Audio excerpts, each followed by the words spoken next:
Imagina que o gigantesco avião de 6 motores criado na era soviética, o Antonov An-225 Mriya, concebido originalmente para transportar os vaivéns espaciais e as maiores aeronaves alguma vez construídas, pudesse um dia levar passageiros. Sim, tu, sentado, com o teu café na mão, a descolar sobre continentes com a maior envergadura de asas da história da aviação. A viagem mais épica que consigas imaginar ou um pesadelo de engenharia sobredimensionada? Vamos descobrir.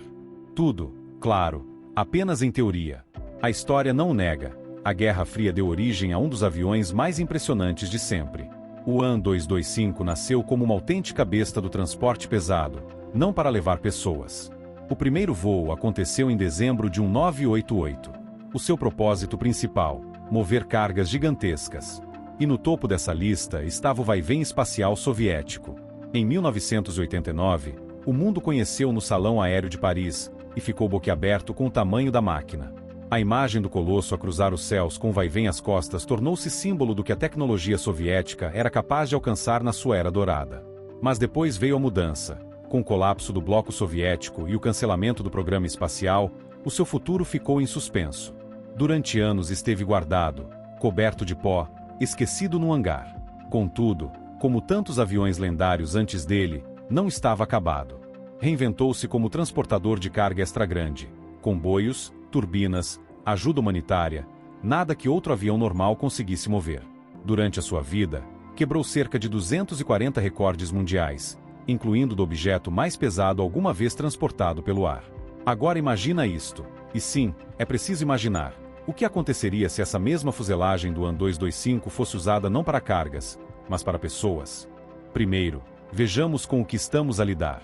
A fuselagem do An-225 mede cerca de 43,3 metros de comprimento, 6,4 metros de largura e 4,4 metros de altura. Essa combinação dá-nos um volume de cabine quase inimaginável, aproximadamente 1.300 metros cúbicos de espaço interno. Isso coloca-o cerca de 50% acima do volume de carga de um Boeing 747. Se colocássemos 2 andares, como no Airbus A380, poderíamos ter um design de 3 classes. Piso inferior com cerca de 254 passageiros e o superior com mais 188, um total de cerca de 442 passageiros. Mas se tirássemos a primeira classe e a executiva para encher ao máximo, poderíamos ter 495 passageiros embaixo e 405 em cima, 900 passageiros em classe econômica pura, um verdadeiro cruzeiro pelos céus. Claro, todos apertadinos como sardinas. Mas se quisermos algo mais confortável, pensemos em cerca de 500 pessoas, com espaço razoável por passageiro, cerca de 2,5 metros cúbicos cada. Resultado: 500 pessoas a desfrutar do voo. Agora, esse espaço poderia ser usado de forma criativa. Imagina uma configuração futurista, em que em vez das filas de assentos tradicionais, cada passageiro teria sua própria cápsula, tipo hotel japonês. Mais privacidade, mais conforto, e a possibilidade de dormir em pleno voo intercontinental. Poderia até haver zonas comuns, cafés, pequenos lounges, talvez um mini-cinema. Se é para sonhar, que seja em grande. O An-225 foi feito para carga, mas isso até ajuda na versão de passageiros. Imaginemos 500 pessoas mais bagagem, umas 50 toneladas adicionais.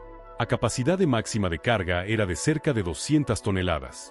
Ou seja, a carga de passageiros seria apenas uma fração. Com a carga máxima, o alcance era de cerca de 4.500 km. Vazio podia voar até 15.400 km. Portanto, com 500 pessoas, o alcance estimado seria entre 13.000 e 14.000 km. Um voo direto de Nova York a Tóquio, sem escalas. E isso com os motores originais. Se fossem substituídos por motores modernos, poderia ir ainda mais longe. E com um sistema de reabastecimento em voo, poderia dar a volta ao mundo com apenas uma paragem.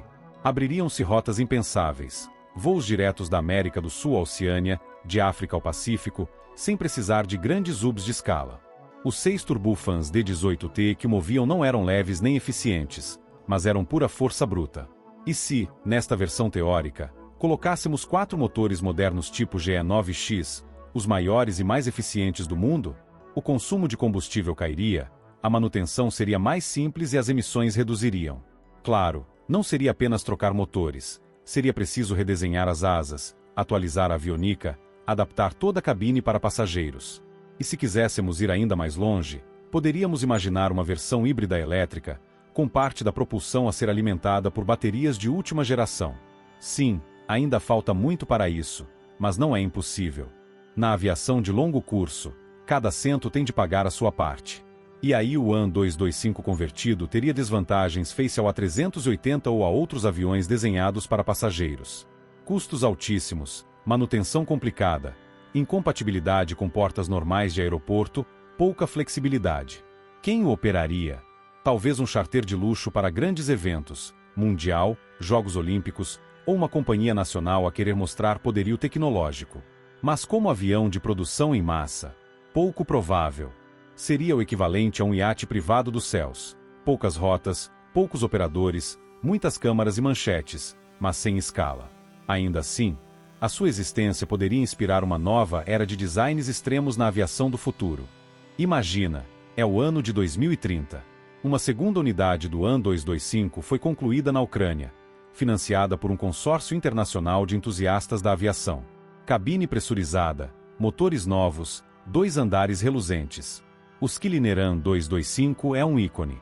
Os passageiros sobem por escadas duplas personalizadas. Não há janelas, mas ecrãs OLED curvos mostram vistas do exterior. Champán servido no lounge dianteiro.